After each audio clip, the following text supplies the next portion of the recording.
Welcome to the Infinity Bros podcast. We're gonna start that again. That was terrible. God damn. Keep it in. Keep it in. No, Put that's it in what we the have. podcast, you coward.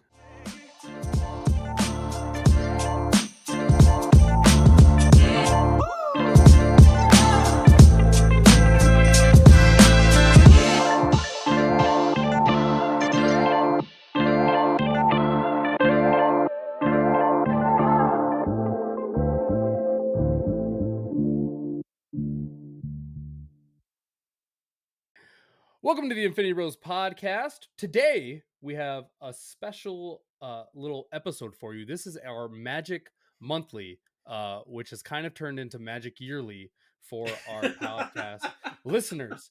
Me and Jarret are here. We're always on our Magic Monthly because we're the only two Infinity Bros that make really, really poor financial decisions. But today we are joined by CCR. No, not that CCR. We are joined by Casual Commander Revival. If you guys want to introduce yourself, we'll start with Luke. Oh, God. Dolphin. That I'm pushing the brand. But see, here's the deal, though. If they want to know the explanation, they got to sign up for your Patreon, and I'm giving you the little teaser for why they should buy into the Patreon, right? Yeah. So if you're wondering why he made a dolphin / goat being thrown to a wood chipper noise, sign up for the Patreon. It's link in bio and all that stuff. The first time the world hears about our podcast outside of our own podcast, and you're like, fucking dolphin noise. But there was the one good one, though. There was the one good one. There was the one good one at the beginning of the Patreon. Isaac, go ahead and do me a favor, bud. I haven't asked you for much yet. But could you please put my good one in there? Copy and paste the good dolphin noise in. Work some editing magic and put my good one up in there, just so people can hear. But yeah, no, my name is Luke. I am one half of the Casual Commander Revival podcast. Extremely casual podcast, as the name would suggest. That's also kind of how we play Commander as well. We've been going for about like a year or so, Levi. I think our first episodes were like last September. So yeah, about a year. Yeah, I mean, I've known me and Levi have been good friends for quite some time. We're also in a band together, which is a fun thing. But yeah, we yeah, don't look up our man's Instagram. It's really bad. Yeah, I haven't touched it in a very long time. It's kind of bad. But no effort into the social drop media. the name. Tough Cookie is the name of the band. Tough Cookie is the name of the band. Good to know. Yep. Levi plays drums. I play guitar and do some singing here and there. But besides that point, though, I like playing Commander. I used to play standard / like general 60 card stuff, and then I kind of fell out of Magic for a bit, and then I got back into it. I was playing 60 card for a bit, and then we got real hard into Commander, much like pretty much everybody else on the face of the planet, and that's where we are now. It's kind of the only format that I play and that I really care to play. Maybe one day I'll play other 60 card non-Commander formats, but not anytime soon. But that's me. My name is Levi Stevenson. I'm the other half of Casual Commander Revival. I started playing Magic kind of right after Luke started playing. Like, I think Gate Crash was the first set I really like. It was the first set at the pre-release that I ever went to. So like, even though I know like a lot of people like that played then kind of hate Gate Crash, I have a very soft spot in my heart for Gate Crash and Dragon's Maze and all that. I still love them too. Return to Ravnica and all that. Oh yeah. I played standard for a long time. And then like Luke kind of fell out of Magic for a while, and that was partially due to just me moving around for my job and stuff like that, and just not really ever being able to maintain a group to play with. This is obviously pre-spell table and all that, so you can't really go into that. But I got back into playing Magic. It would have been while Crimson Vow or Midnight Hunt was out, I think. And so like the first set that came out after I got back into Magic was Kamigawa Neon Dynasty. Oh, such a good set. Oh man, I love Kamigawa. That's kind of the set that hooked me. Yeah, hooked me back. If I see a pack at a store, I'll usually buy one. I've got a lot of Kamigawa, but it's fine. I thought it was a super cool set. Yeah, there you go. See, great. Love that set. But anyways, crack it open right now, Robbie. Give it a crack. Yeah, crack it open, coward. I'll crack it open on the table. Keep talking. Flip it and rip it, baby. It's good. This is good radio. Good radio.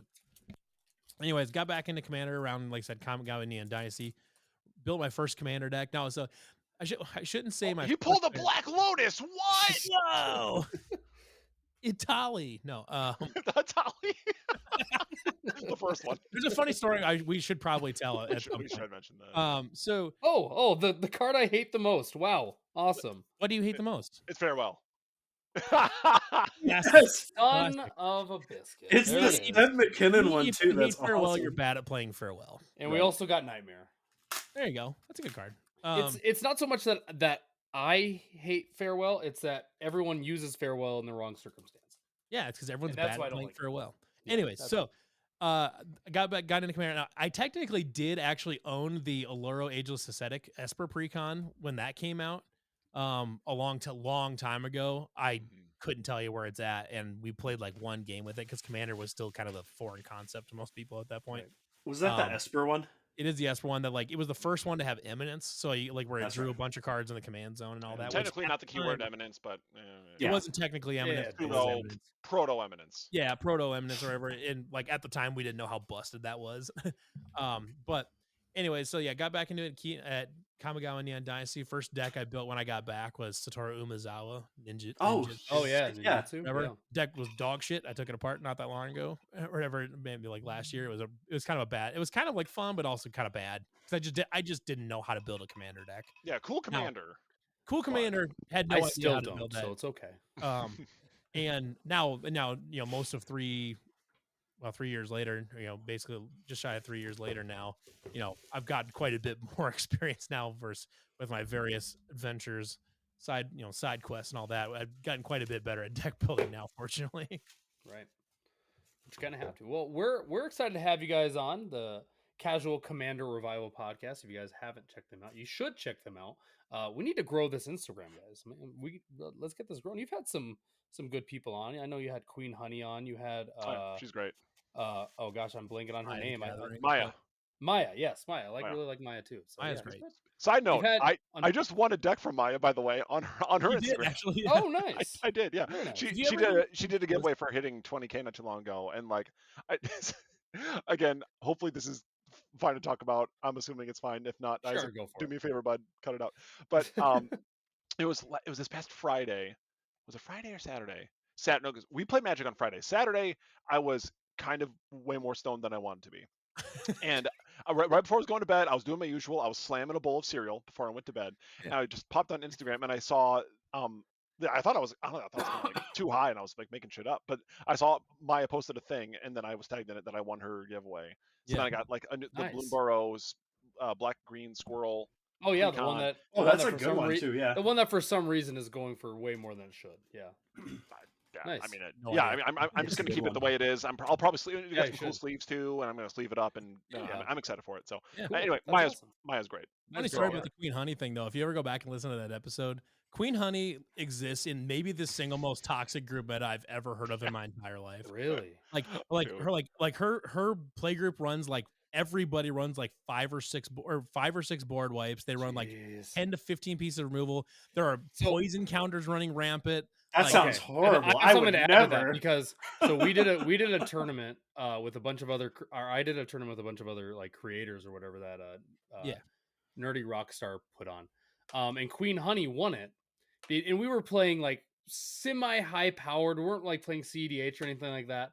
But she brought Callie of the Vast and just ruined Just everyone. wreck shop. Yeah. And so now that you say that, that probably is why she had counters for everything. She had Yeah. like Teferi's protection. She was ready to go with everything. Like no one had a shot at winning. She just wrecked everyone. So And I that think makes it's more sense. I think it's because her group meta had like the arms race has spun so far out Yeah. of control that everybody's Right. deck is just fucking crazy. I'm scared to play against her. I'd like to play with her one day. Honestly, Her Kalia deck I'm messed us terrified up. to play against her. If It's she- probably the best my golly, which deck is that? It's my Nazgul deck. It's probably the best my Nazgul deck ever played, and it just didn't matter. She Yeah. just wrecked us. Classic. But that is actually talking about group meta is a great segue to get to what we're going to talk about today. Today we're going to talk about essentially cEDH, high powered and casual, and kind of what separates those and what cards you might consider cEDH, or you might consider high powered, or you might consider casual. I think we had a pretty good discussion about this in your guys' Discord. That this varies from playgroup to playgroup. I know I mentioned quite a bit that Ristic Study is a pretty standard card in most playgroups that I play with. However, with you guys were instantly like, no, that's a cEDH card.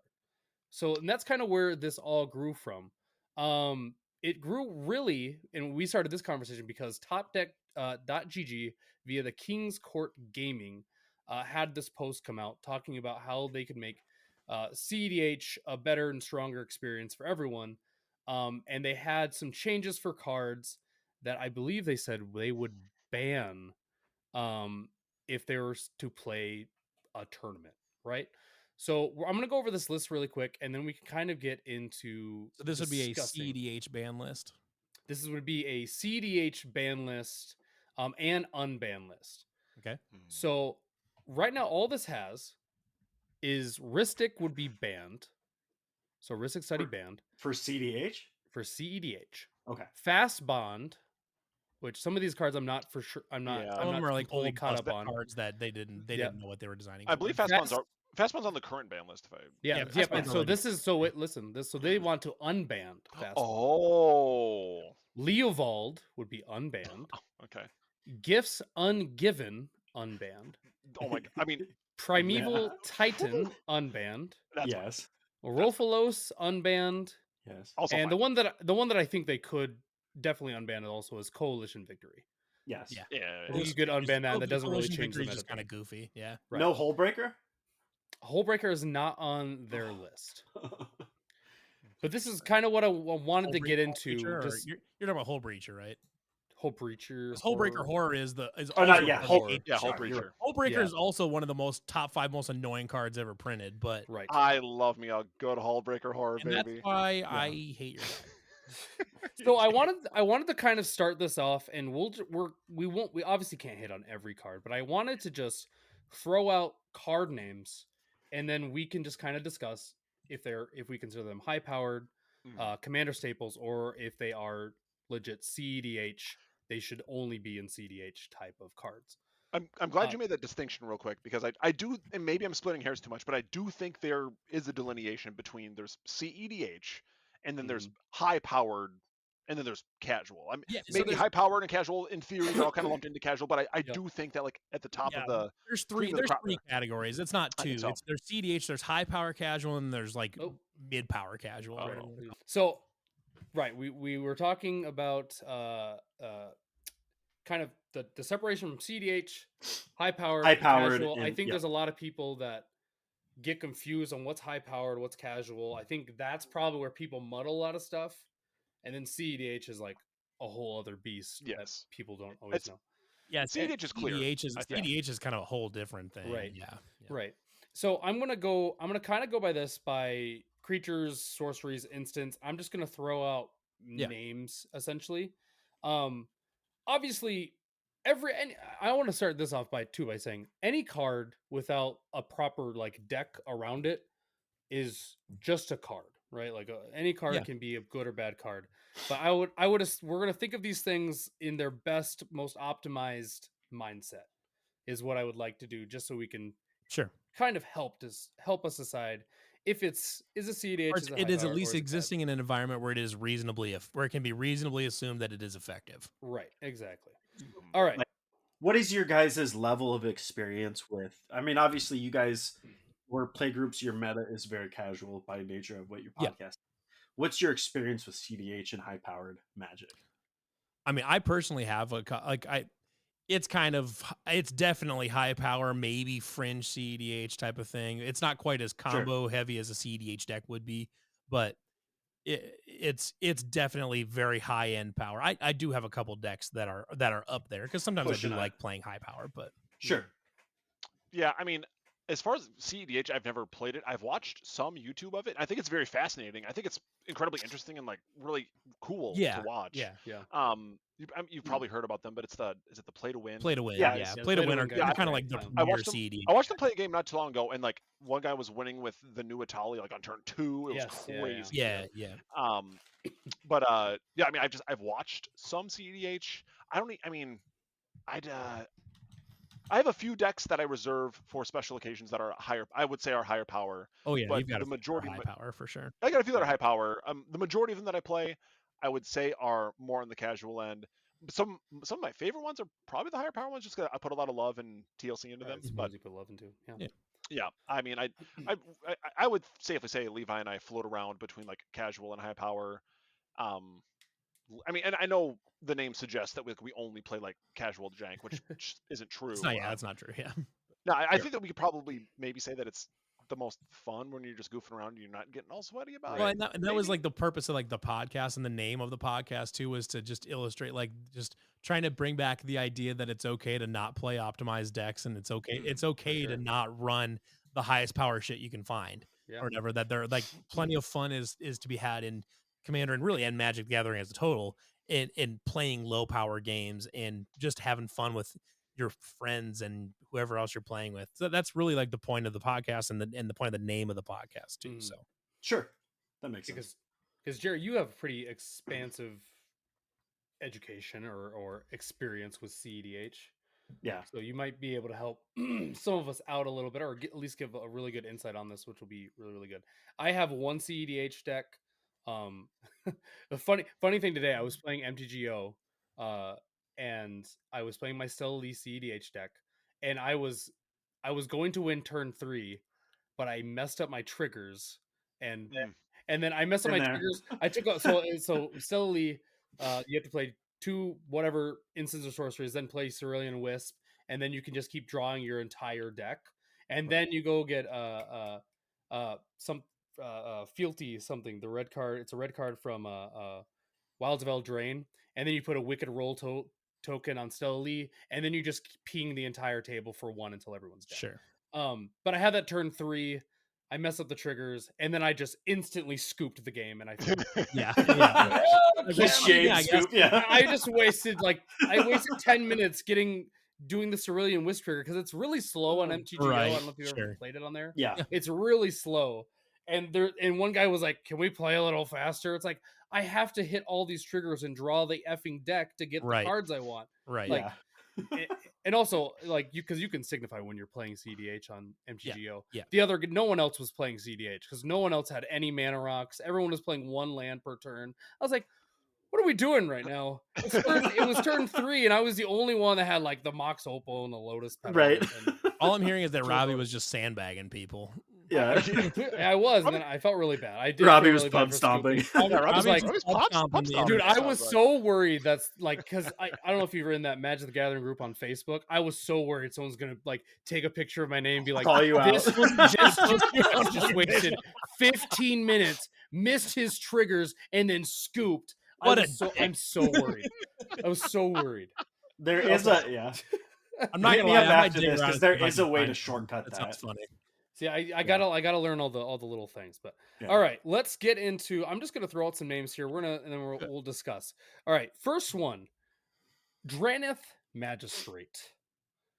He's a white 1/2. Your opponents can't cast spells from anywhere other than their hands. We call that cEDH, high powered, or casual. Jarret, why don't you go ahead? I say high powered. I feel like Obviously it's one of those things. Piece. Yeah, I feel like it's one of those things. Like people are terrified of, not treasure nabber. Why am I blanking on what's the goblin that makes 500,000 treasures? Dockside. Everybody's terrified of Dockside, but Dockside in most casual games doesn't do much. And I feel like Draneth Magistrate, making a point that I've made on our podcast a few different times. Draneth Magistrate also doesn't do much. The one thing that it does do is shut down you casting your commander, which is why I feel like it's more high powered, because it leads to so many feel bads to somebody who might not understand what that's actually saying. Right. I have a Preston deck here somewhere, and I have him in there, but that's more high powered. It's not a cEDH deck, but I feel like it's less scary because you're not doing as much impulsive draw in lower powered games. You're not doing as much, you're not casting it. I mean, granted, this has changed with the design that Magic 2024 is going. I feel like impulsive draw is more of a thing, and Red's getting it quite a bit. But historically, you're not casting as much from exile in a casual game. So, right. But for the fact alone that it shuts down your commander, I'd say high powered. I don't think this can go in anything lower than high power. If to me, like you cannot show up to this with a casual table. Like you have to be at a game where the group has decided that pretty much anything goes. Wherever you have to be at that kind of table. If you show up at a casual table, I mean, even if at any sort of a casual table with Draneth Magistrate and say, by the way, you cannot play your commander. Right. No, Yeah, we're not going to doing get that. a lot of people that we're are not not happy. They're probably going to scoop on you. Yeah, you are the bolas in that situation. Yeah. Unless you just lie and don't let them know beforehand. Then you're definitely the asshole. Then Yeah. you're Those people are leaving. Yeah. No, I also not to be too conformist here, but I would certainly say it's high power. Yeah. I think I've only ever faced it once, and it was with our buddy Jim, and he does beforehand he goes, "Hey, I would like to play stacks. Is that fine?" And we're like, "Oh, okay, Jim, you can play stacks." Yeah, we all agree to playing his stack. Yeah, and it's fine. And let me tell you, as someone who heavily relies on his commander, I was not having a great time. Yeah, I remember the first time I signed on for it. The first time I played against Draneth Magistrate, they didn't tell everybody that they were playing it, and I was like, "Oh, this sucks so much." It's just not fun. Because in my opinion, you're playing Commander for Commander is the gathering part of Magic that you can imagine. I would think. And if you're playing something like a stacks piece like that without telling people, you're gonna get feels bad. It's high power. It's high power and up. Absolutely. That's all it is. Sure. Yep. All right. The lower. Oh, go ahead.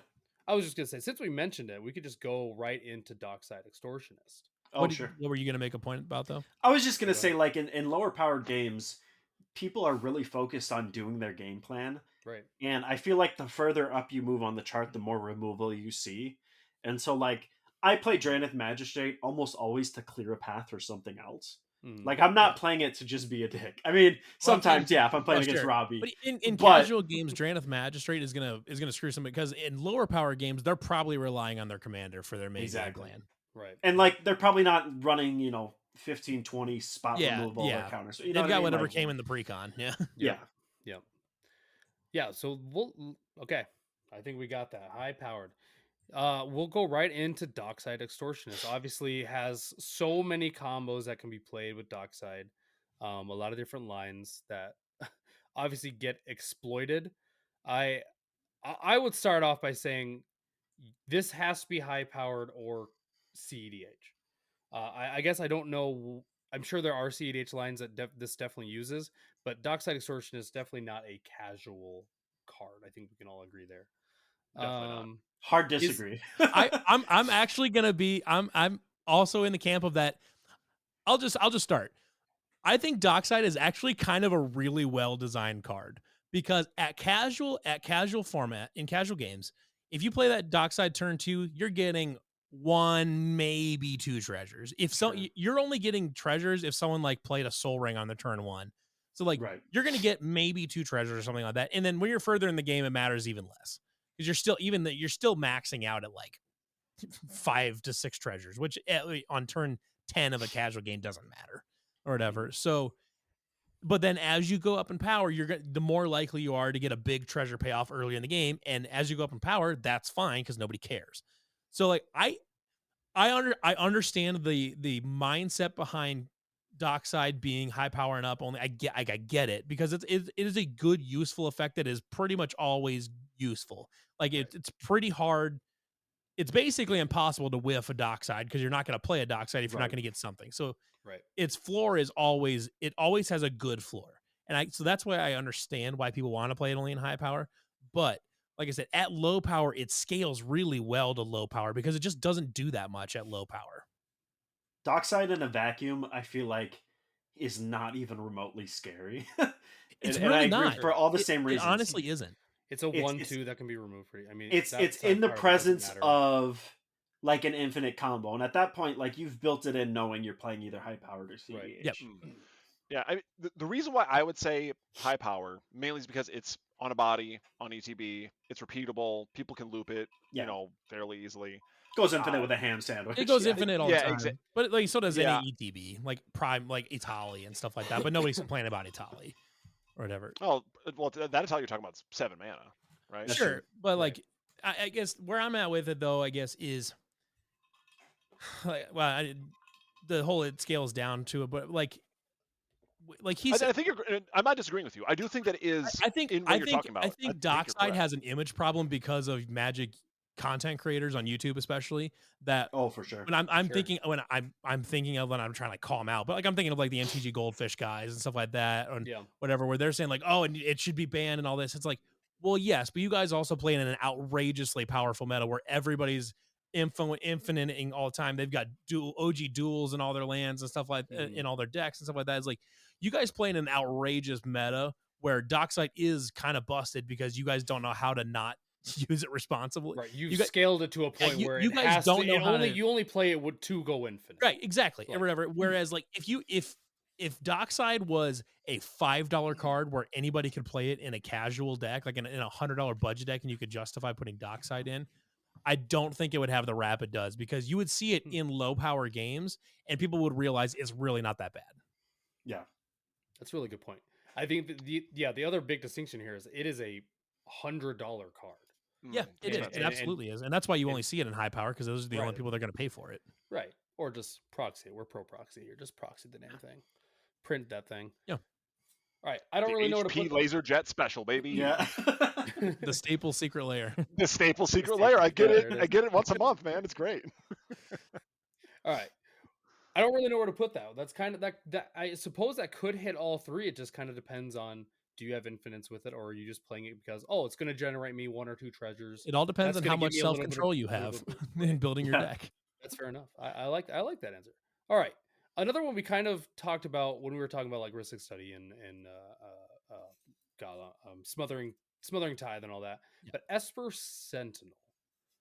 And Esper Sentinel, we think is that okay in casual? If I walk up to a casual table, can I play my Esper Sentinel? Yeah, I got no problem with that percent. Okay. All right. I'm on board with casual. It's easy. I got it in like 1 or 2. It's super easy to get rid of. It only draws 1 card a Just a turn. little boy. It's expensive, like it's like $20 or whatever, $20, $30 or whatever it is, just because it's useful in high power stuff and in cEDH mez, it's useful there. Actually, I don't even know if it is in cEDH or not, but It is. it is. It is. So in high power in cEDH, Esper Sentinel is useful, so that's why it gets a nice high price tag, and you don't Right. see it in a $60 low power deck. But Sure. if it was in low power deck, like I said, if it was a dollar card and you could see it in a lot of low power decks, it wouldn't be an I think issue. it's essentially just a commander staple is kind of what I would think. Like a Sure. good any white deck should just have an Esper Sentinel in it. It just Yeah, it works really well in a lot of white. Yeah, it does a lot of good stuff. It gets a bad rep because it's got the whole like, do you pay the blank Right. staple tag along with Yep. it, where it's like it's just an annoying interjection that happens quite frequently. It happens once. So- It only happens once per turn, though. True. And it's It's like- only it's- on. It's it's only on. not as- It's only once per turn and only on non-creatures. So Non-creatures. And that's It's a very fair point. limited. It's Yep. not nearly as intrusive as heuristic studies. or right, your, it's really not a big deal. Yeah. Right. No. I like that. All right, I have a few more creatures I want to get to here. Let's do. This is one I've never actually played this in a more competitive or high powered set or a game, so I've never really even seen it used that much, and that's just I just haven't had the opportunity, I suppose, to play against it. But Orcish Bowmaster, another card that goes for about $65, but is a very good card. I understand it's a very good card. I personally just have not played against it very much. So I would love to get your guys. Where are we putting this? Is this cEDH? Is this high powered? Or are we casual? It's okay for my casual precon to throw in an Orcish Bowmaster. Gosh, I I don't would know. not put that in a casual deck. No. It's so mean. I mean, it's so much value stapled onto one card. I 'Cause you forgot it had have- flash. It has Yeah. Flash. Yeah. It has flash. The it's- counterpoint would be maybe that like in casual games, usually you're not seeing a ton of extra cards drawn necessarily. Sure. I think Yeah, I you mean, just I guess you're leaning on the dockside point you made before, which is true, I suppose. But like this thing, like the It's ceiling good is though. so I've only ever Let's played. think about it in its optimized form. Like you've planned, like you're getting this Orcish Bowmaster out, and it's going to do damage. Oh, I mean, it's a win con in an optimized deck. It's a win con, Oh yeah. whatever. But like, I've only ever played it against like in like a Sauron deck where it's going to be really good or something like that. So I haven't played against it in a low power game. I have this in a lot of decks, and you'd be surprised how many like just creatures in general died of one ping. Right. You know what I mean? It gets like you have removal, Sure. you have 2 creatures. If As you for have any Sentinel, like dies for one sacrifice ping. valuable, exactly. Like it's such a. I think it's such a. The floor is okay, and the ceiling is disgusting. That Sure. like it's so bad when you get it played against you in a casual deck. Yeah, So. I I would could say, probably be even fine playing with in the high a power. casual deck, just pinging off my mana dorks Right. would be just the worst. That'd be- Like that would even in a suck, casual yeah. format, that would suck. I'm Yeah. fine with throwing it in high power only, high power and up. Yeah, for sure. I mean, the fact it's only 2 mana. The fact that it has flash, I forgot that it had Flash flash. is kind of nasty on that thing. It's Yeah, it is. grody. I love me some flash, but hot damn. it's yucky. Yeah. All right. Let's go to the monkey. Ragavan, Nimble Pilferer. Where are we placing our Ragavan? A lot of these are expensive cards, and I think that's why a lot of them get a bad rap, which I want to make that point. But Ragavan, where are we putting Ragavan? Is that a high powered? This is not what I care about personally. It's well, the reason why it's expensive is because of like modern and shit, right? Yeah. Like other It's it's really not good in commander. modern. 1v1 format. It's pretty. Well, it's amazing in 1v1 from what which Yeah. clearly In Commander, I I don't mean, think it's that good actually. it goes down significantly when you're facing against Right. 3 points versus 1. So I mean, I've never seen one. I'm sure it's good. There's plenty of good cards that are in casual games. I've seen it's early game. Like I've seen a few times playing against it. Early game it can do some damage, but I would say it's probably okay in a casual deck. I mean, like in Commander, you're hoping it hits something awesome on turn 1 or 2, and if it doesn't, it's just a pile of shit the rest of the game. Yeah. Like Ragavan on turn 4, it couldn't be more useless. And casual red decks need they need something. Yeah, they need something. Yes. Like if someone showed up to this with if it showed up in a precon, I wouldn't have any issue with it personally. Right. All right, I like that. All right, let's do. I have one more, and this is one I personally don't like. Thassa's Oracle. I was hoping we go past the creatures without you mentioning girl. We can't go past without mentioning Thassa's Oracle. I hate Thassa's Oracle. Pretty much any card that just kind of says you win the game, I am against. Yeah, Robbie. Of those cards. Where's Queen Honey when I need her? You should win the game by doing damage to me. Robbie's a man of culture. Yeah, I love this.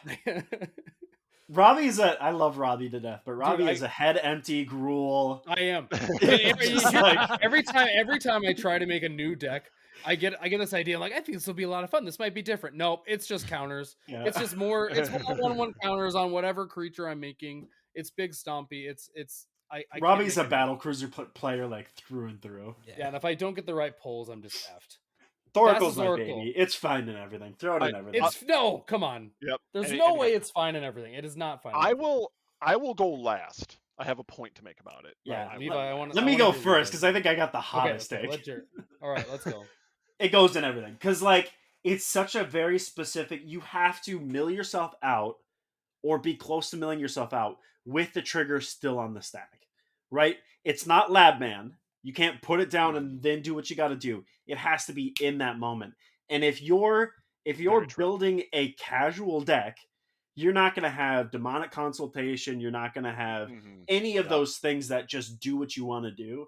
And so most of the time in a casual game, it's just a like bad tutor. But you're not playing Thassa's Oracle unless you're running something like that to do that. No, but I have it in my Merfolk deck. I have it in like my blue Blink decks. Like just being able to look at the top 2 or 3 cards and pick my best one and put it on top is enough of a value for me that like I put in a bunch of decks where it'll never see the win con. Yeah, but especially like if you can repeat the ETB and all that. Right. Yeah. Mm-hmm.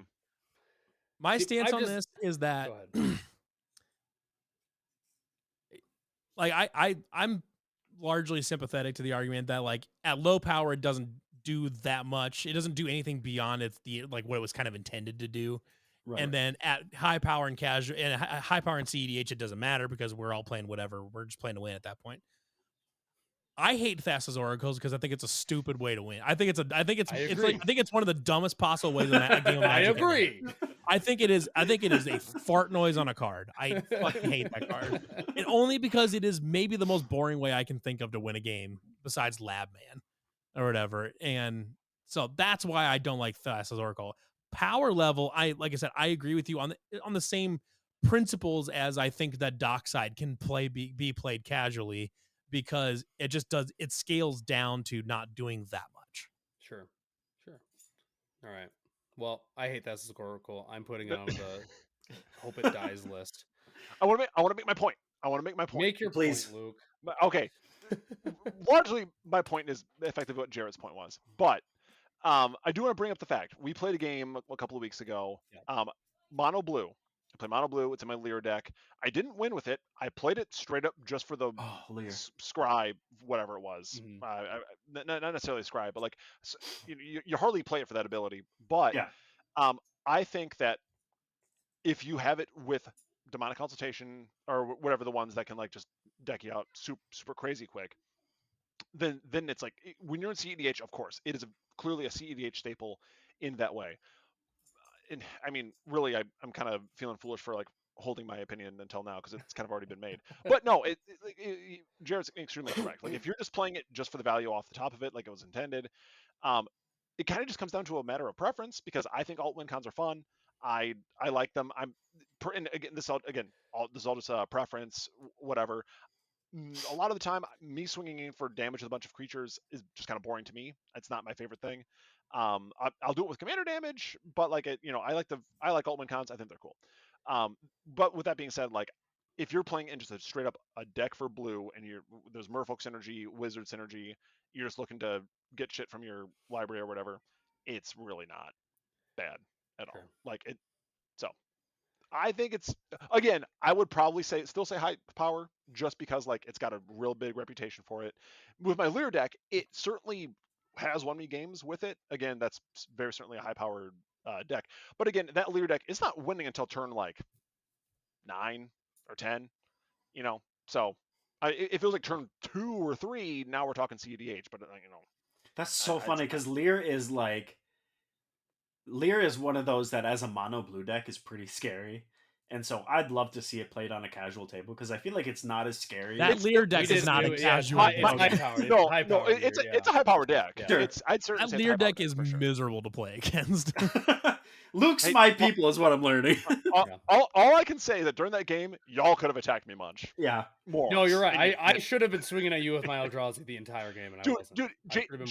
Jace Wielder of Mystery sat on the table for like 4 fucking turns. I don't know how it did. I do not know why that was allowed to happen.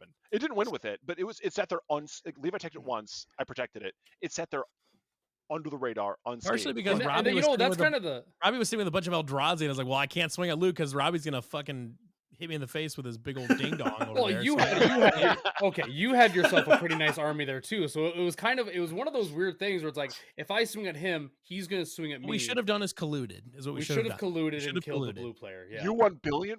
I even said it at the beginning of the game. I said, if you want to beat me, just fucking attack me. Right. Oh no, the Gruul players are learning. I think it's because in casual games you generally try not to just smoke somebody out of the game. Yeah. So like it's so. But it was a high power game. I don't need to go on like a long diatribe, but specifically with Lear in a casual game, is that like because casual games you don't try to nuke somebody out of the game right away. You're inclined to just spread the damage around and just slowly kind of work everybody down. Yeah. But the problem is that Lear kind of preys upon that and it really takes advantage of that part of casual where it says, okay, I know that you're not just going to take me out of the game, which means I'm basically guaranteed to have time to do what I need to do. So that's why, like, he did. I did tell you at the beginning of the game. Sure, but you should attack. I know, but telling us to do that and like us doing that in a casual game is two different things. Like you can tell me. Again, I don't. Wait. Again, I don't know how casual that game was. That game, I thought that game was fairly. It was high powered, but it was like a tame. It was a tame. Yeah, no, I'm not swinging everyone like all the time. I'm not really necessarily just talking about that game, but what I'm talking about though is like. That deck in casual, they don't mesh because Lear. If I showed up at a casual table, because Lear, that deck kind of preys upon the general philosophy of a casual game. Be nice to people. Yeah. I just think any card that just says you win the game should just be erased. That's no. 20-toe like my 20-toe toad. Imagine 20-toe toad game and just walking out there without your team, going up to the other head coach and goes, "I win." My high There's my, certain, but, like, and then walking away and somehow getting a W in the win column. my That's lukewarm what that take is on to me. this is that instead of printing alt win cons, they should print more ways to say if you fulfill this, target player loses. Like this player I like loses the that. game. Yeah. Oh, A sure. target loss after Loss completing conditions. I like the. I Loss do like conditions and those. ignore to nothingness Yeah. are way cooler than alt win. Do you know how hard it is to pull off alt win cons though? Like, Most of them it's are not pretty hard. tough. It's to do not it hard. 3 times is because, like, I used to Labman play. is dumb easy. Sure, Labman, yeah. Labman Labman and Labman stupid Jace easy. are easy, but like, Yeah. not Sphinx of the Second Sun. Approach of the Second Approach Sun. of the Approach of the Second Sun. Kind of hard. Kinda, I guess. But What is the coalition? What's the 5-colored one? That's Coalition banned? Victory. Coalition It's Victory. banned one. Stupid. Like, that should not be banned. That one's. that one's I just get goofy. why Yeah, it that is, one's but, goofy. Yeah. But those Felt are our the ones I sovereigns like. in The a ones tough that one. are hard, like I just want ones that are difficult to do. I In think- blue, there's Sure. plenty of 20 ways to get down there and do. Well, make the that problem, shit. the problem is that like, toad. so many of the alt win cons are in blue, and so many of them are if you can't draw a card, you win the game. yeah, And yeah. blue has 9 million ways to draw your deck to infinitely. self-mill and Like yeah. that's the problem that I don't like is that Blue's entire game plan is to draw a fuckload of cards. That's all. Right. That's what blue does. That's how blue wins Hell games. yeah. So all it's saying is, well, That's gaming. all you need boys. to do. It feels good, baby. That's the problem though, is that like Blue's entire thing is we're gonna draw a bunch of cards, and normally you're supposed to take those extra drawn cards and turn them into something, but alt win cons in blue don't. That's why ask you to green do that. exists, man. Like, All they Oh, ask you you turn to get do- hard into draw something and turn into a endings. win. all they ask you to do is take BS win. drawing cards and just continue to do that. And that's Yeah. it. Do that. It's Do the thing you're solitaire. built to It's do. solitaire. Yeah. That's why like win cons like Labman and that Jace Planeswalker are just I hate them just because they like it rewards the blue player for doing like the minimum thing, but not actually doing anything to win the game. lock yourself in a box and then just look at your whole deck. That's You're that's already That's It all really right. is. That's all It's just blue gold asks you to do. fishing. Like just play a game by yourself in your own fucking Yeah. house, dude. Like I think that's part of the problem too. Is that that's why blue gets such a bad rap as it should. Is that Yeah. if you just want to play by yourself, go play by yourself. Lock yourself in the bathroom and be alone. yeah. I don't want to play with you while you're Here's my playing defense. with yourself. Okay. I've hurt Robbie too many times, Luke. You're not going to convince him. No, here's my thesis statement in defense of just blue on the whole, as it is certainly my favorite color. The dolphin. Get him, Luke. I like to the dolph and the shit. So the world that I like to live in, I like to imagine that we can live in a world as adults where like we can all show up and say, hey, we're all in the mood to play this, whether it be high power or whatever. Obviously, if I showed up with Lear and people were like, I want to play my precon, I'd be a dick, which is why I don't. I try to reserve it for what. Besides the point, if we all show up playing a certain thing, and it's, like I say, if I'm playing Lear and I have extra turns in there, I have alt win cons, whatever. Me bringing that to the table, I am then okay and signing off on the fact that like you guys should just fucking come at me. Yeah. I do think, me personally, and I feel like most blue players should, if they don't, they're doing it wrong. But there is ways to interact. Not only is there just countering your spells, but of course, like if you try to attack me, Aetherize, Aether Spouts, Visiting Signpost, there's a lot of tricks that are not just straight up solitaire. And like, but again, if I'm playing those kind of cards, the mean salty ones that we're talking about here, I need to be okay with you guys coming at me and spanking me, and that is totally fine. As the table responsibility is to come at you and make you use. They should. I think what it does though is it creates an arch enemy game that maybe some people didn't want to sign up for. No, but that's my point though. Is that like if you're agreeing to it, you should know what you're signing up for. Well, but but when you're like saying when you're doing your rule zero conversation, it's saying, okay, I'm gonna play this, I'm gonna play this, I'm gonna play this, I'm gonna play this, like. Are you like gonna like actually tell them like during the deck selection process, like by the way, if I play this deck, you should kill me first? I do. I mean, I literally did that during our game. You did do that in that very specific situation. Then I guess if everybody signs up for it, then they sign up for it. I guess. Yeah, exactly. That's my point. But so I play with a lot of. It's my responsibility to do that. Yeah, I play with a lot of kids. I play with a lot of students. I used to run an after-school program for my local community. And what I noticed, especially like kids, man, they take this real personally. So what I noticed is kids and like lower powered decks, they will find somebody to bully. right? So whoever they perceive to be the biggest threat, especially early on, Yep. they'll like pummel that person relentlessly. So when I walk up to the table and I have like Nimrus control or like something disgusting, I walk up to the table and I say like, you should hit me. Please hit me. I'm gonna counter your commander. And then like I give them somebody to be mad at. So they're not punching each other. They're not leaving that, Sure. pissed off and not letting somebody sit at their table at lunch. They can be mad at me because I'm an adult and I can't handle it. So like that's my philosophy is when I walk up to the table with a blue deck, hit me. You're not gonna hurt my feelings. Yeah. I'm just gonna start punching blue players. Actually, punching them. Actually punch them. table. I We're think removed. Play your table. game, but I'm gonna punch you in the face. I Yeah. think blue players are just evidence that we should bring back bullying. I don't know. Yeah, they've been allowed to just kind of. We've been allowed to dwell exist for too long. What are you among talking- us. We are the bullies. What are you talking about? That's I'm actually We doing brought it back. So you won't play with And me. I'll never play with left. myself, and you can't play yourself either. Okay, all right. I what's think next we've all agreed that Thassa's Oracle sucks. All right, good to go. Okay, let's moving on. All right. Imagine. I'm just gonna lump these together, just because it would be too much to talk through. It's basically the same thing. Tutors. I think tutors, kind of whatever tutor you're running, I think are okay. It's just the number of tutors you have, right? Kind of scales. Are you including the like kind of- green, like cultivate and stuff like that? Are you including that in the tutors? Are you including like ramp? land. No, not really ramp. I'm mostly thinking of like your demonic tutors. He's a green player. They get your the exception. gamble. Yeah. So it's okay for green players to tutor, but not everybody It's, else. yes, just green is allowed. Tutoring for land is different for tutoring for a win con. Would be my argument. In green, land is your win con. Yeah, absolutely. Damn right it is. So Thespian stage. Yeah. Lots of powerful lands you can get. Crop rotation is a very powerful card. Right. Mostly just thinking demonic tutor. What are some other ones? Diabolic intent. Mystic tutor and Mystic tutor. Yeah. Things that go and grab. Mystical tutor, the card that Luke absolutely Go and refused to grab. play correctly for like 2 years. Right. It was maybe 1 or 2 times. It was like 2 years. In my defense, I brought it to my hand, but like I was just gonna draw it anyway. But it doesn't go to your hand, Luke. It goes to your fucking library. If I would have paid 1 more mana, I could have drew it. My bad. I learned. Library. This is a long time ago. I just wanted to feel what's the room for tutoring into a win con? Do we feel like that has to be high powered? Tutoring into a win con is exclusively high powered up. Yeah, right. I'd say so. Okay.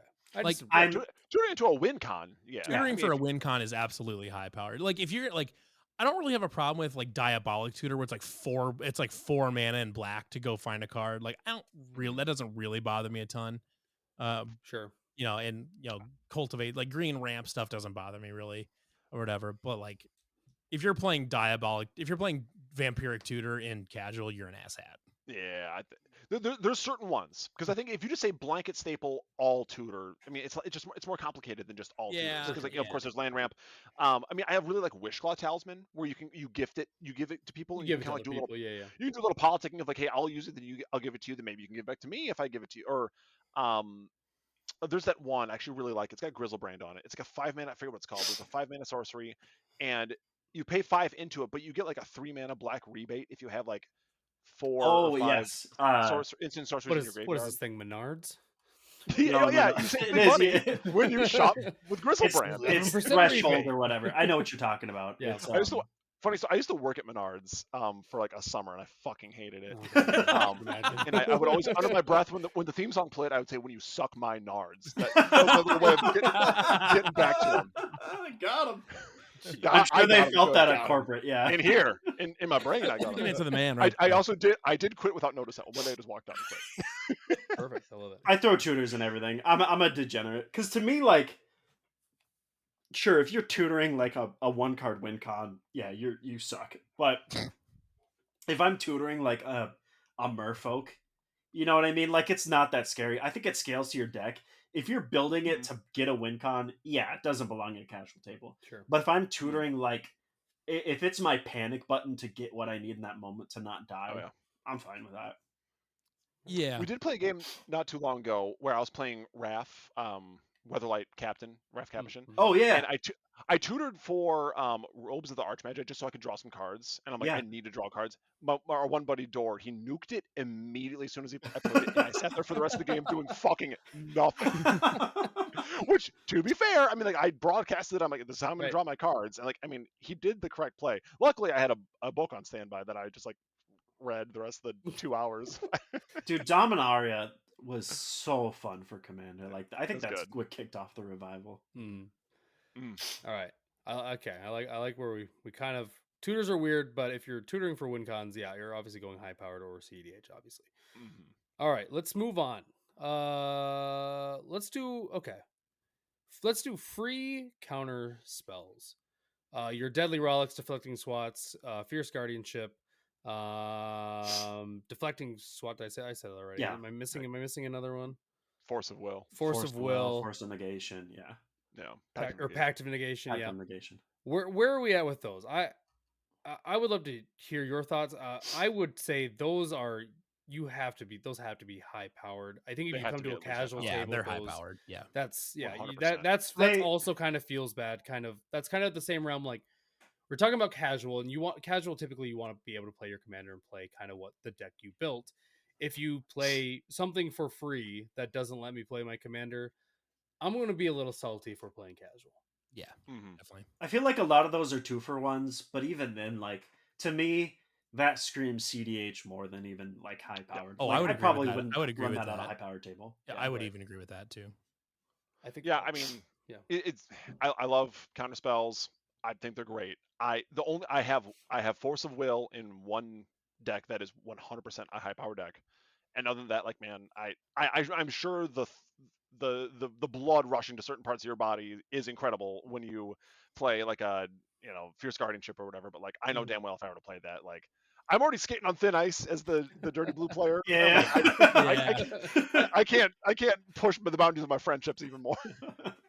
Yeah, that would be. I don't know if I would ever play with you again if I No, was yeah, no. playing high power your Thassa's Oracle Lear deck or whatever, and I play my commander and you fierce guardianship it. I'm going to be very Wow. upset. Well, that card would be bad in Lear because Lear turns up counter. Lear can't counter, So, yeah. But Oh, yeah, that's right, yeah. specifically, yeah. But yeah, you're right. That like I know what you're saying. Right. yeah, Yeah. counter spells. See, that's free what counter that's what you spells got to run like are annoying. what's that really good one from Tarkir?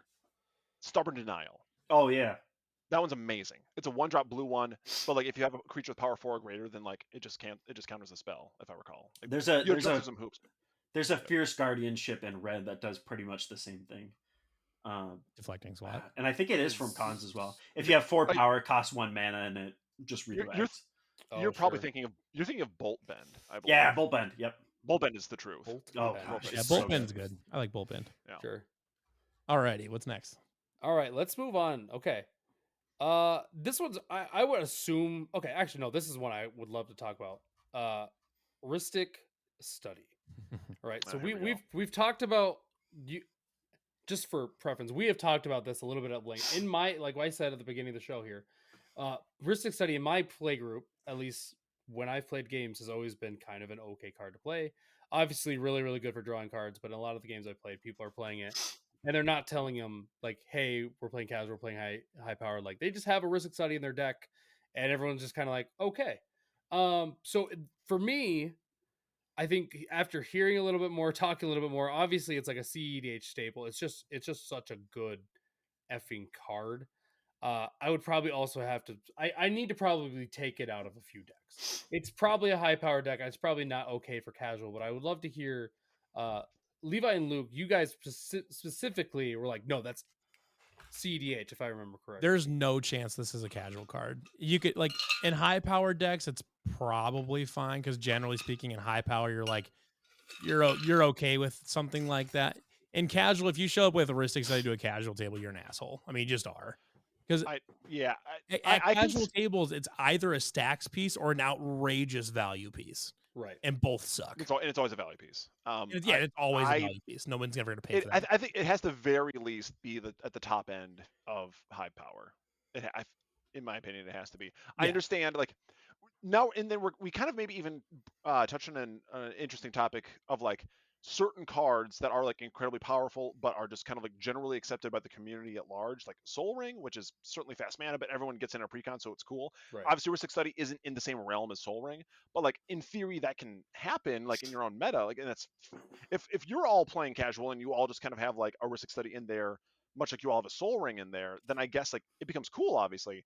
But if I were to show up at my local game store or at a convention or something, and I'm playing like a $50 deck or a casual deck or whatever, and someone slams on a Ristic Study, I'm going to be like, oh, you lied to me. Yeah, I would actually at that point I'd probably almost consider like just kind of picking my stuff up and leaving the table. I mean, I'd be like, yo. I mean, like that? you're clearly sandbagging right now. Like I try to make him feel bad about it. I yeah, troll him a little absolutely. bit. Like instantly have the advantage if even in any format playing a Ristic Study gives you advantage. it's an unbelievable advantage. It actually it's the fact it scales inversely. It's even more powerful at low power than it is at high power. Because you're going to draw 100 cards at low power because nobody's paying for it. Yeah. I would also say like really the reason why it's so high power is just that it's like any deck running blue, if you're just trying to run optimally, should run it. Like there's yeah, like you should be doing it because like any other draw engine you have in that deck is not as good as it, and that's just how it is. Yeah. I mean, I don't, again, I'm sure it feels fucking incredible, but I have it in 0 of my decks because I know it'd be too much. It's such a fun. I'll admit it. It's a fun card to play. Just sure. because you Sure get to be you get to be the a-hole. Just every time anyone plays a card, just go like, you're gonna play that one there, and you're gonna do that the entire game, and it is such an advantage. If I was a better Magic player, I'd win a lot more games when I use it. But Jarret, I would love to hear your thoughts on this. Where are you at with Ristic Study? Yeah, I mean, I think if you bring Ristic Study to like a casual table, like you're a horrible person. So I have it in every blue deck, and I will bring it to a casual player. No, like realistically, that's one of those cards that I see that, and I'm like, clearly you aren't understanding what everybody else has going on here, and like to me, you just kind of like that's one that really kills the fun of the table. Oh yeah, because again, in casual tables, they want to do what they want to do. They're never gonna pay the one. Right. Mm-hmm. But yeah, I'll throw it in every blue deck. I'm here to commit war crimes. I'm not here to make friends. It's just very interesting. Just because I play like the main group that I play with is my brother and a few of his friends, and like all of our decks are well optimized, but they're not cEDH decks, and some of them I wouldn't even say are high powered decks. They're just really good at what they do, which is probably why like our Ristic Study. I think 2 of us rock Ristic Study in multiple decks, have become just kind of that's just what they play, and that's just kind of part of that. If your meta's chill with it, do it. But exactly. If your meta's if fine you're in a with public it, go for setting, it. I wouldn't. Yeah, for sure. Plus, Ristic Study is also in a low power deck. Ristic Study is also probably a crutch for a poorly built deck. Sure, absolutely. Oh, for sure. Yeah. Just like all of my decks. All right. All right. We could talk about mana rocks. I would just kind of say most of the big mana rocks, your mana crypts, your mana vaults, your moxes, your jewel lotus, all those are high powered and above. Any mana positive mana rock is high power. Anything, especially anything that's free. Anything that's free, you're high powered to cEDH. I don't think we have to spend a whole lot of time talking about that. That's not at all. You have a clear advantage over the table. The one that I like, and this is a card I do put in every deck, much like Jarret was saying, is the One Ring. The One Ring is probably my favorite card. It's up there at least with my favorite card. It's one of my favorite sets, and it's a beautiful card. So the One Ring goes in almost all of my decks, and I've seen a lot of people play it. So I'm interested to hear your guys' thoughts on it. Obviously, a great draw engine. It has protection. It's not easy to get rid of. It has a lot of advantages, but then it does hurt you. I've lost games because of using the One Ring too much, which is kind of where it tried to balance. They tried to balance the One Ring. I would still say it's just an incredible card, but I'd love to hear your guys' thoughts. Where would you place the One Ring? Well, in Commander, it's great because obviously you have a higher life pool, so you have more cushion there. It's right. it's not so detrimental when you're losing the life. I mean, there was the one game that we played when you played it, but like as we've established before, that was a high power game to my understanding. Yeah. And like, so I mean, I was a little surprised. I've never seen someone play like a real one against me. The only other time I had someone play against me was during a casual game at my local game store, and it was a proxy. And by proxy, I mean it was one of those like cards they use for like double-sided ones. Yeah. Like, Oh, like, yeah, you yeah. know what I'm talking about? Oh, yeah. Like they just wrote the One Ring The One on it, Ring, and yeah. I was like, dude, that sucks. That's I so was funny. I was not happy about that. But again, I mean, when you played it, I mean, in a high power setting, I think it was fine for a high power setting. I've never dabbled with it. It's one of those cards that's just so ubiquitously good that like I have a hard time biting onto it. Right. But I mean, like I'd say it's much to the same as much of these other categories we're saying. It's at least high powered, but then of course it could go further. Sure. I would argue that the One Ring in Commander is actually not that great. You get the protection for. What the fuck you talking about, Levi? Listen to what I got. Okay. So okay. you get protection for hot take. one turn, which is not that big a deal in Commander. You can repeat it, you can blank it, you can do stuff with it. Sure, but not that many people do that. Most people keep it on the board because you want to keep having. You want to build counters. Want to blink it because you want to keep. I don't think I've ever seen anybody blink a One Ring. Yeah. Because you want to build counters to draw more cards. That's the whole point. So you could to Luke's. Yes, you could, but literally nobody does that. Right. Or they build counters to draw more cards. Thing, yeah. That might be a cEDH thing, but it's not anything else. But like it's fairly slow as far as the build up to drawing you cards. Like there are better card draw engines in the One Ring. There are better protection things than the One Ring, and all of those you can get for a much lower price than the One Ring. So like to me, I promise this is not a shot at you, Robbie. To me, the One Ring is kind of a giant waste of money in Commander. I can find a couple different cards that do. I have never purchased the One Ring. I have packed every single one. And that's fine. But I honestly $130. I honestly, unless I'm playing cEDH specifically, I honestly cannot imagine paying for a One Ring, like actually paying money for a real One Ring in Commander. Because it's just, I can find, like, if you want a good draw engine, you're playing in white, Trouble in Pairs is a better draw engine. If you're playing in blue, Ristic Studies is a fourth of the price, and it's a better draw engine. But even black has good draw engines. Red has impulse draw. Like Jessica's Will is probably a better card than the One Ring. And they're all a quarter of the price of the One Ring. The One Ring, in my opinion, is kind of a shitty value in Commander if you actually pay for one. It's probably also worth mentioning that it's colorless, so it can go anywhere. Goes everywhere. It can go in every deck. It can, but no matter what deck you're playing, unless you're playing literally colorless, but unless you're playing any colors, pretty much any color has a card draw engine that's better than the One Ring. And green has fogs, and blue has Aether Spouts and stuff like that, which helps you with the protection. Yeah. Like every color has things in it that does what the One Ring does better. I'll push back on that. Just like I in high powered and cEDH, it is so easy to break the One Ring, and like a lot of my decks with the One Ring in it, I'll have ways to untap it frequently, so I get around. Like I'll never see myself taking that damage because I can untap it and then redraw a new hand, and then at the low end, I have killed myself so many times because when I play a casual deck, I'm not building in ways to like blow up my own rocks. Like I don't care. I'd rather die drawing cards like a real blue player, you know? If it's from the One Ring, I'll die drawing cards for the One Ring. Absolutely.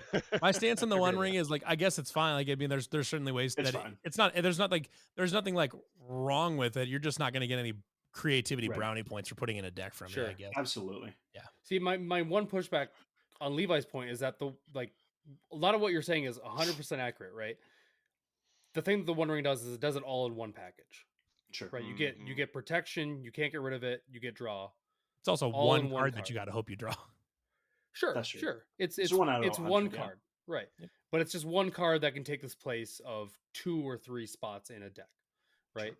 So that would be my pushback. Obviously, it still costs 4 mana. It's not super cheap. 4 mana isn't crazy, but you can get it out turn 3 most of the time. You gotta, I mean, Soul Ring's in every deck now. Right, so. Soul Ring's in every deck. Like you're probably getting the One Ring out if you have it in hand. You can get it out turn 3. I do want to say that I have not put a Soul Ring in a new deck in over 2 years. I feel like that's the way. Someone get this man a trophy. Yeah. Brave. I'm waiting. Right. I'm waiting for I'm my better. pan of. I am waiting for my Hero. pan of cookies. Magic the Gathering is looking for you. I know. The people that want I'm the you. hero Magic deserves. We found Magic it. of the Soul Rings for you. It's just too easy to put into a deck. The Soul Rings. Yeah, it is. So I mean, it's for objectively me, good. my problem is the One Ring is just it just goes in the deck. It's just good in the deck. I think I don't put stuff like that in the deck specifically for that reason. Like I like if I see a card that's like, oh, it definitely goes in the deck. Yeah. I kind of like almost start internally push back against that card. It's like, I'm gonna leave that out. I'm gonna find a different way to do this. And you know What's what? it like I'll to have give you credit. self-control? Yeah. I will give you credit for this because listening and reading to some of your stuff for like the EDH cast stuff and the stuff that you write, it is interesting because I typically play a lot of just generally good cards. I need to do a better job as just a deck builder. And I'm sure a lot of people do as just a deck builder, building things that aren't just generally good, but getting cards that are good for the theme or what you're trying to make your deck do. I don't want to like hate on anybody that just likes playing generically good cards. I mean, you can play what you like or whatever. I prefer to find creative solutions to problems that maybe generically powerful cards just kind of fix on their own. Just easily solve. Yeah. Right. I like finding creative solutions to those. That's just how I like to play Magic. Yeah, no, that's what I was gonna kind of piggyback on that too. Like you said that you have to find. I mean, you don't have to by any means. Like you are under no obligation to not play the One Ring or. Right. Right. I mean, it's if you like it, you play it. That. Sure. You know. Yeah. Yeah. I mean, at low power table, it's probably not actually doing that much. So it's just kind of. No, you're probably getting 5-6 turns out of it and maybe making the most out of it, but you might not be in a casual format. Right. So yeah. I've never actually had to use it as protection. It's kind of just been used like, hey, that guy's kind of a threat. I'll play this so at least I have this turn. Right. Mm-hmm. Right. Like Yeah, even if you're not the threat. Maybe it's in that category of like dockside and then it scales Jarret down would because argue it just doesn't do Fast that as much Oracle. at lower levels. Yeah. Fastest Oracle isn't in that. No, that's. I was trying to sneak it in there. I was trying to under the radar. That was nice. No. We didn't put that. That's in the doghouse. Robbie's ears perked up. Nope. No, I heard not. that. I heard that devil name. All right, let's get to lands. I'm probably missing certain cards that we could also talk about. There's certain lands, obviously. If you're playing a dual land, first off, F you. Why do you have like an OG duel? You mean like an OG dual land? Yeah. Like if you're playing an OG dual land, just F yourself. Honestly, this might not even be a hot take. I don't really care if anyone has an OG duel in there. Like, nah. Like, I mean, from a price standpoint, I'm like, okay. I'm saying from a price. I'm like, okay, perspective. seek therapy, but like, Right. I don't like if someone proxies an OG duel into the deck. I don't give a shit. Like, I couldn't care less. It's like in Commander, it is marginally better than a Shockland. Yeah, I'm gonna speed run this story that we've told a few times. But like, we were at MagicCon Chicago. We played against the guy. He had a couple different options. He said that he likes to run higher power cEDH stuff, but we said that we're not playing that. He had the option to either play like he said he had a precon, or he had he claimed his sliver 5-color deck was like low enough power that it should be appropriate. I think that he intentionally made the wrong choice because he wanted to feel like a powerful man. But within the first strong man. I think he had some. Yeah, again, seek therapy. But within the first like 3 or 4 turns, Homeboy had a mortgage payment in lands just sitting there. Yeah. And it's just like, dude. Like, and again, I will agree with Levi. Like, me and Levi don't agree with all too much when it comes to Magic or Commander. But I do agree that like just mechanically the dual lands they're fine. Are certainly better than like a shock land, but not by that really, much. They're really not much better. Or even like the bond lands, like is really I mean functionally the same. In your opening hand, you fetch them with like a Farseek and shit. In your opening hand, a Taiga is no different than the red and green if you have 2 or more opponents lane. In your opening hand, they're the same land. So like, who cares? Yeah, they're exactly. The price it's a price thing when people are like, oh well, they're just reserved list so cards. Yeah, I'll play this beta Taiga. Who gives a shit? I gotta get this hot take out there because I love slivers. I can't make a sliver commander because it's like that's not fun for the table. No, it's I not. I played a sliver deck the other day, and it was. I had a slivers is cool creature. I had a It's just the 5-color worst. sliver deck back in like the old like Yeah. shitty kitchen like back in the old like shitty kitchen top like kitchen Yeah. table 60 card days. I had a 5-color sliver deck and that thing kind of fucked. It was pretty awesome. That's how I learned how to play Magic, was on a 5-color sliver deck. Yeah. That was my modern. That's the Gross. only modern tournament I ever won was with slivers. But if you're like me and you're a degenerate and you want to play slivers, go play allies. The Zendikar allies is so it's fixed slivers and like nobody touches that deck, but they're solid. Yeah. Interesting. I know what you're talking about. That's cool.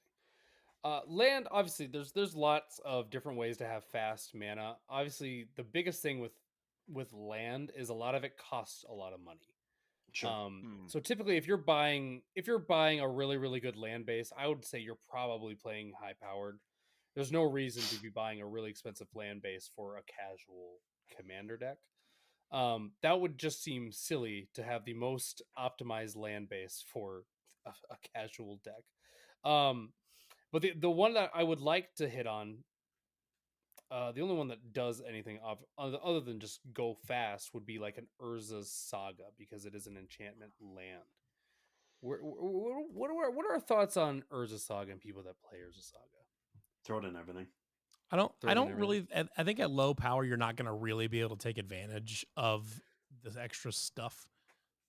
Yeah, I'd be okay with that one showing up at a casual game. I don't think I don't think I've seen it specifically at a casual game, but I don't think it would bother me if it showed up.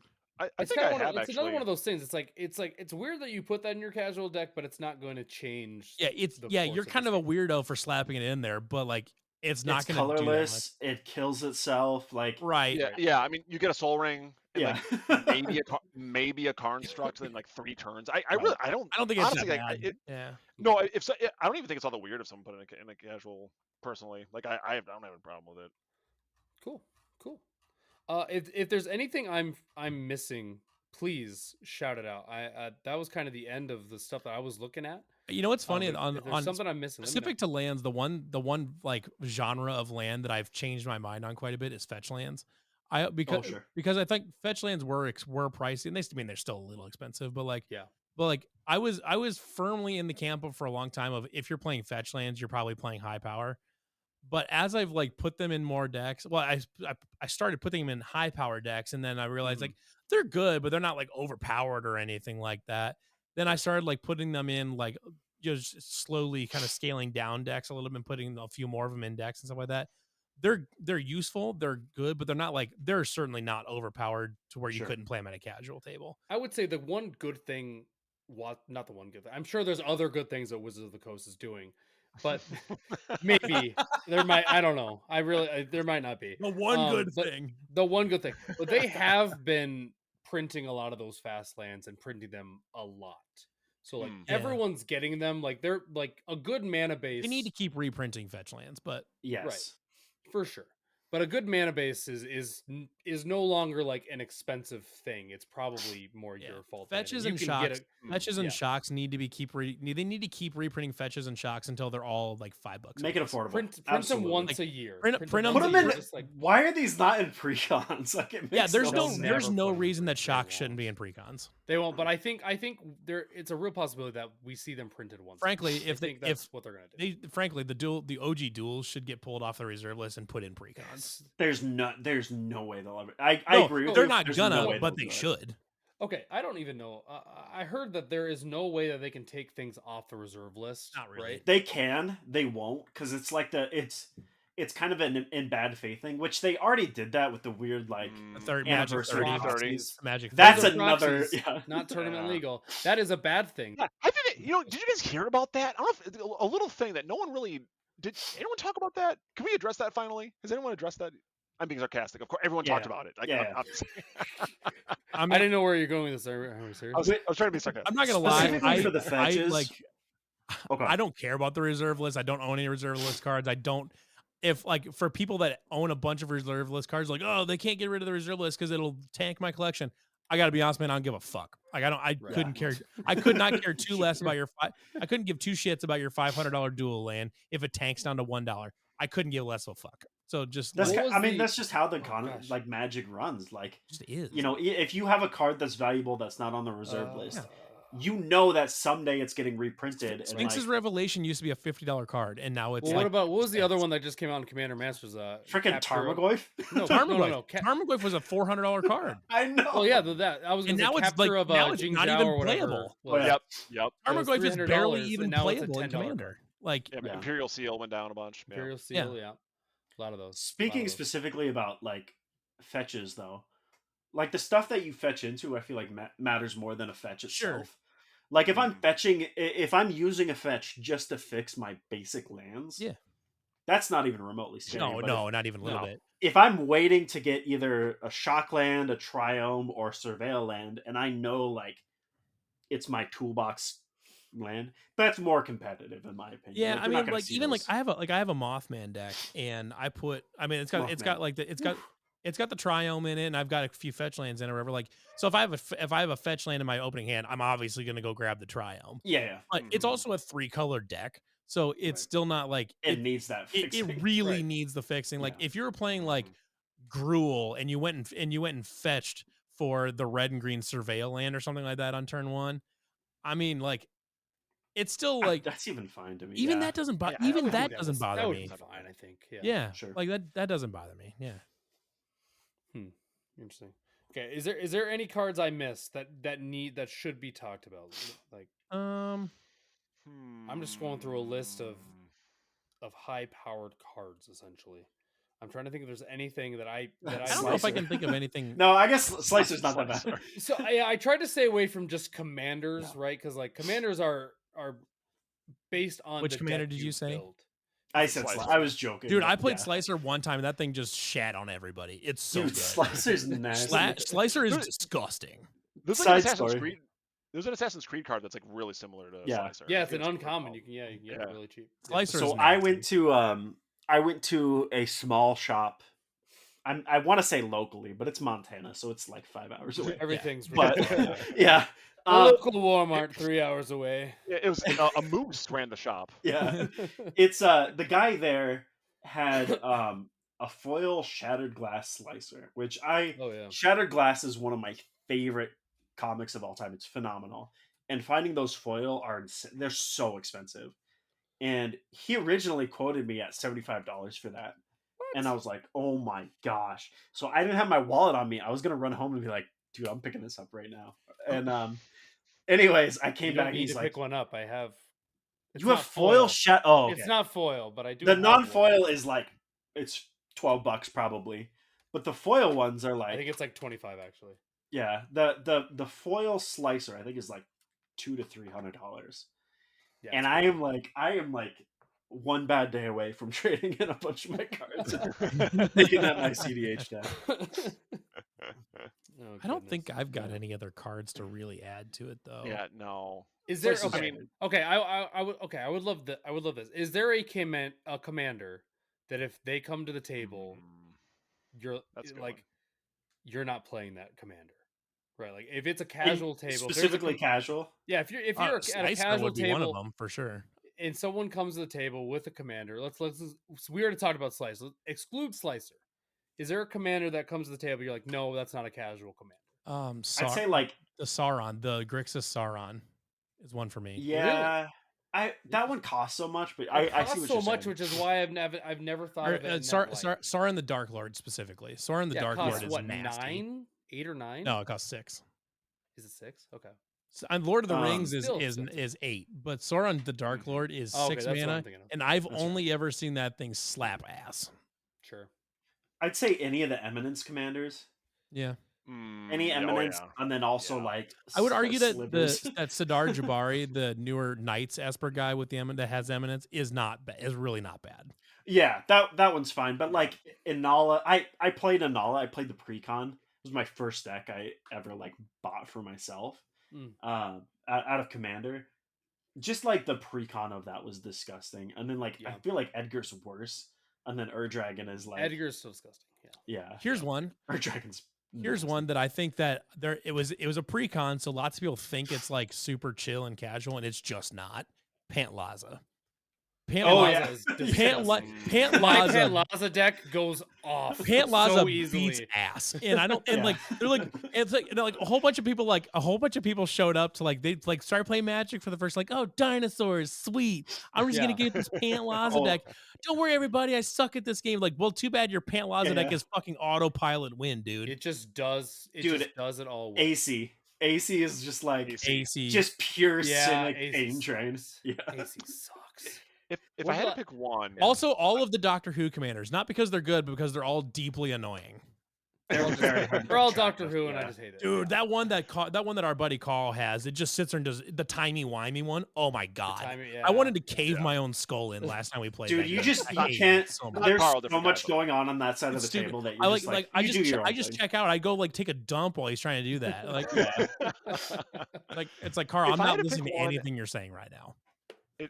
if I had to pick one, I'd probably go like either of the two Narsets because I do have a Narset one, and it's pretty. Sure. Pretty. Oh, pretty yeah. gross. It's pretty grody. Yeah, it's I have the new one. It's Enlightened Exile. I think I love it. I would love to find one day when someone wants to play like a real sweaty high power game, and we'll test our metal. you're gonna want to wear a motorcycle helmet in case someone wants to punch you in the head whenever you play that. Again, if we're all agreeing, and it's fine. So of It's course I'm not fine. gonna play that deck often, but no, because I know the old original Narset had a lot of hate with it too. Yeah. But this the new one also pretty stinky. I can attest to it. It is pretty gross. I think mine would have to be like a Kinnan.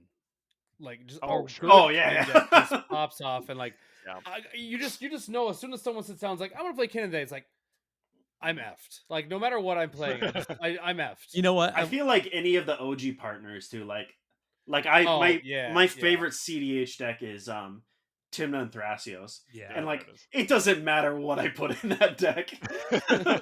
I'll never forget. It was earlier this summer. I think it was like in June or July. It was right after Modern Horizons 3 came out. Someone was playing. I want to say they had like a Tatiova Benthic Druid, like the most like generic Simic Oh, value sure, engine sure. shit of Yeah, all time. right. And in the middle of the game, he played Nadu. And after no, hold on. So after this fucking guy, after the game, you were like, because usually after like a spell table game, I'll like sit around and bullshit with it. If anyone else sticks around, I'll sit around and bullshit with them or whatever. This fucking guy after the game, he goes, "So now that you saw it, do you think Nadu would be a good fit in this deck?" I was like, I'm not even going to answer your question, man. Like, one, you're playing Simic value engine with Tatiova. Shut up. Right. Two, you're asking me if Nadu fits in your Simic value engine deck. What the hell are you talking about? That's hilarious. I'll punch you in the head. I am thrilled that I've never played a Nadu deck, and I hope to never play. I never played it. Like it wasn't a Nadu deck, but like he put Right. Nadu down, immediately started popping off. I was like, okay, well this is dumb. I didn't even touch that card. I was like, you know, it's bad when I'm like, nah, this is too much. Everyone Honestly, Modern everyone hated that Horizons card 3 as soon as it was printed. Modern Horizons 3 for me just went. I didn't pay attention to a single card out of that thing. It got There's me a lot in of cool Eldrazi stuff real in there. bad. I'm sure It there really is, got me but in you Eldrazi. can't pay me to care about that set. Yeah. Honestly, this is maybe not even a hot take, but like the thing that I love from Modern Horizons 3, I love a lot of the new MDFCs are really good. Okay, MDFCs, that's the one there's thing. So many The MDFCs. the and dual they're all color- And then solid. The dual color MDFCs are pretty awesome. Yeah. well, even the monocolor. The Well, the monocolor monocolor ones are right? monocolor ones are all like $3 cards, like Sink into Stupor. yeah, they're amazing. Yeah, they're I think it's just good super cards. so good. The red one, I forget what it's called. Yeah. But even then Fel they the have Profane is a black one. Yeah, it's a good card. they have the cycle of lands that are basically just like better than any Evolving Wilds or Terramorphic Expanse if it's a 3-color deck. Yeah, Yeah, they're right. 3-colored. Yeah, Yeah. yeah. They're landscapes. Like I know Bountiful Yep. Landscapes is the Yep. Temur one. Like those cards are Those crazy. are great. Like I couldn't believe when I saw those. I'm like, this is just replacing everybody's Evolving Wilds effectively if you're in a 3-color deck. Yep. Yeah, no, MHA had a lot of good stuff. All right, sweet guys, that was awesome. Appreciate you guys being on. This is the CCR Casual Commander Revival podcast, guys. Thanks for coming on, joining the Infinity Bros Magic Yearly podcast. Anything you guys would like to plug while you have the chance here? Our podcast. Nope. Yes. Plug the podcast, guys. This is I when you mean, do it. If you're into that thing on Sunday nights, I stream for EDH Rec on Twitch. We do a Sunday night. It's the working title of it is the Sunday stream, but basically we start at 6:00 Central, 7:00 Eastern. You do the math from there. I don't care. Is that a spell table thing, I assume? Nope, it's on Twitch. So what it is, basically what we do is we use the site. We use EDH Rec and Architect or whatever, Yeah. and we take a commander, a random commander, maybe it's from the new set or whatever it is. It's just a commander, and we in about 2 hours we build a $50 budget deck, and we that's and we dope, yeah. specifically we on the EDH Rec page, like on each commander has a certain like themes that people tend to build Yeah. around. We almost always do not build around any of those. We take a completely different direction with it. That's sick. And we do it for like about $50, and then at the end of the stream, we actually give the deck away. We buy the deck. Do you take requests? Can I pump out a request to you guys? As far as like a commander to build around? Absolutely. Absolutely. Yeah. No. So what we do is like we build the deck, we throw in an Architect, we test it a little bit, and then we give it away. And then after that, we take suggestions from the chat and whoever else on who they want us to build around. So like. That's dope. It's a very good time. That's I'm in the comments and in the chat a lot. I guessed it on it once. It was very fun. Yeah. Yeah, no, I love that show. It's becoming a lot more fun because we've been doing it for a little over a year now, about 13 months now, and I will tell you that like being a part of that show has improved my deck building dramatically. Oh, for sure. Because you just find out cards you just didn't know about, but then it's also just learning how to take different angles at different things.